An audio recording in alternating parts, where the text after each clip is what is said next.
You know, you seem like the type of person that does a lot of due diligence and research. I've always been fascinated with the story of JFK assassination a lot. I've interviewed Jim Jenkins, who was one of the autopsy folks who was in the room. I've sat with Clint Hill, which Clint Hill, you obviously know who Clint Hill is, and his interview with us has around 4 million views.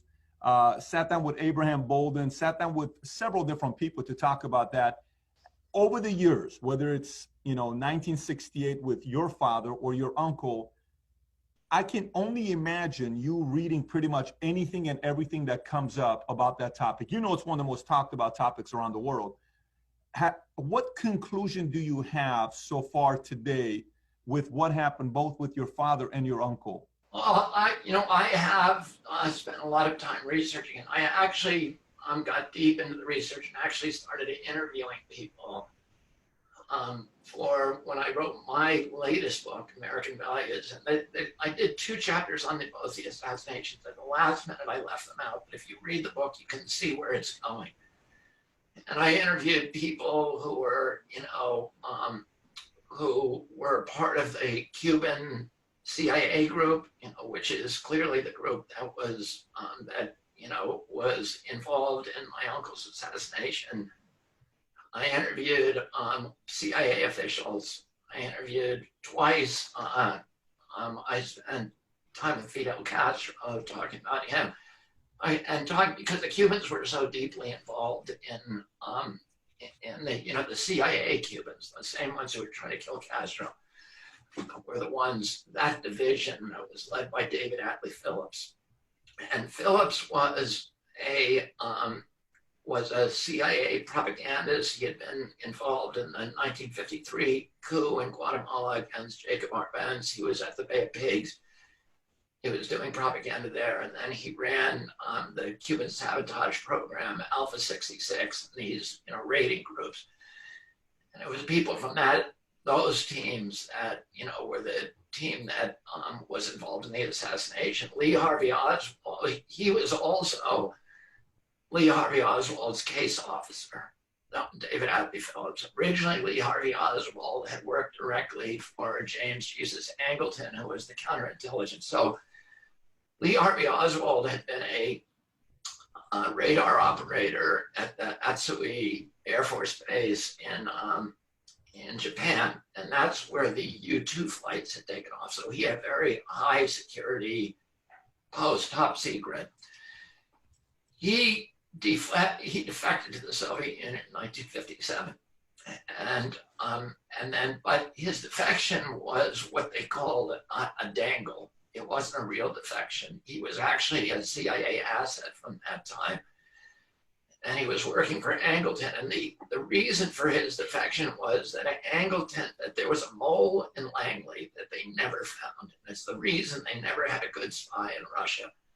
Because as soon as they got somebody who defected, he'd immediately get killed, because there was somebody in Langley telling. Angleton, who ran that division, counterintelligence, which was supposed to trap Russian spies, recruited Oswald to make a fake defection to Russia, because he believed they had his file on a trigger at Langley. And they assumed that the KGB would be wondering, who is this guy? Is he real? And that they would contact the mole at Langley and say, go pull his file and tell us what it says. So he had a trigger system and eyes on that file so that he would know if somebody pulled it and he'd know that that was the mole. It never happened. And so Oswald was recalled from Moscow 3 years later. By then, he'd already married the daughter of a KGB colonel, and he came back here with Marina. He was met at the airport, never interrogated he was given money to return by the State Department, $600. He flew to Dallas. He was met by a CIA agent or assets in Dallas, who then took care of him, who ended up getting him the job at the book depository, who took care of him through all of his sojourns. But the whole time he was reporting to 2 men, David Johannides, who ended up being the liaison with the Warren Commission.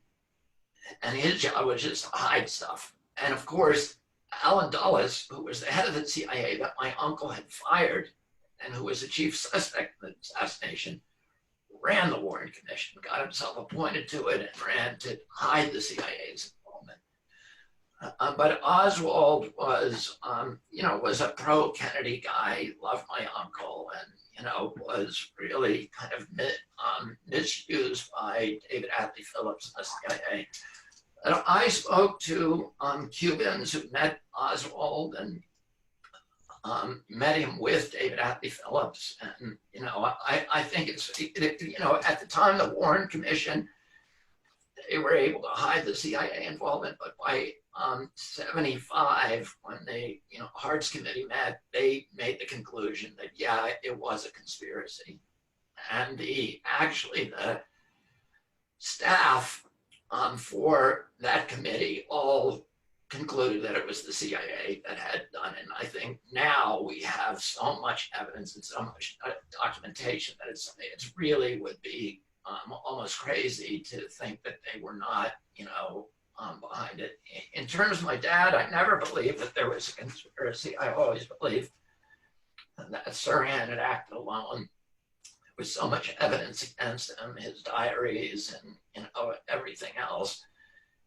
And there were 77 eyewitnesses to him shooting my dad. But then, when I started talking to people, I realized there were a lot of problems with the story. Oswald could not have shot my father. But Oswald, we know what happened to all of his bullets. Oswald was at the closest about 5 feet from my father. His hand, his body was, at 8 feet. That's the closest. And he fired 2 shots. Oswald or Sirhan? Sirhan, sorry. Sirhan met my father in the Ambassador Hotel kitchen. He was standing the other side of a steam table.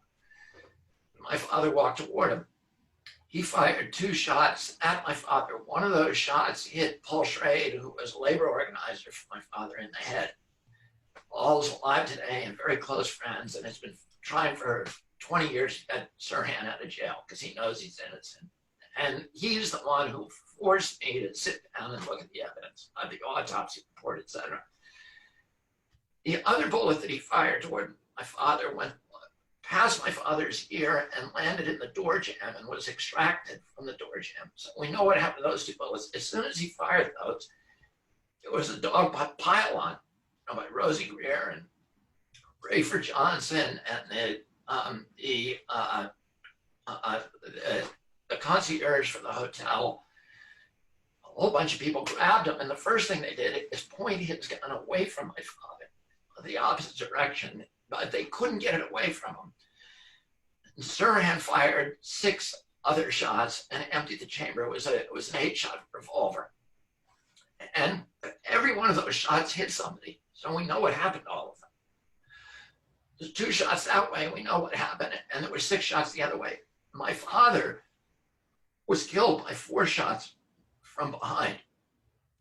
And all, according to Thomas Noguchi's autopsy, Thomas Noguchi never believed Sirhan killed him. And he's the greatest, coroner in the history. He said every one of those shots left tattoo on my dad. So they were all contact shots. The barrel of the gun was actually touching my father when the killer killed him. And so what clearly happened is Sirhan was a distractor. He was firing the shots. He had no memory of it. Virtually everybody who's interviewed him believed that he was under some kind of hypnosis.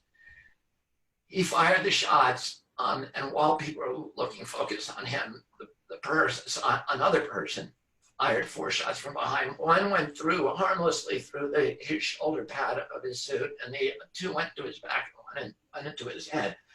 But in every case, the gun was touching him. Now, the person who almost certainly fired those shots is a man called Eugene Thanes Cesar, who was he worked at Lockheed. He had gotten the job as the job to be a security guard at that event 3 days before. He worked at Lockheed at a high security job. He was, as it turns out, a CIA agent.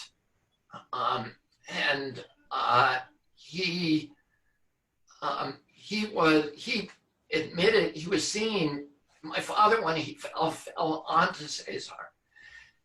And as he was falling, he turned around and he tore off Cesar's clip-on tie. And so if you see pictures of my father lying on the ground, he has that clip-on tie in his hand. And Cesar says that my father fell on him. He drew his gun. He said he drew his gun when he changed his story many times about when he drew his gun, but when he stood up, he had the gun out.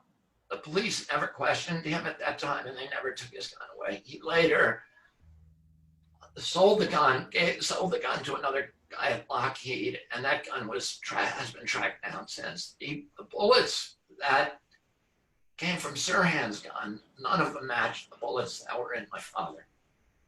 Oh, it's impossible that Sirhan killed my father, and Eugene Thames says, I was in negotiations with him 3 months ago to go over to the Philippines to meet with him, but he wanted to charge me $20,000 for the interview. And he died about that time.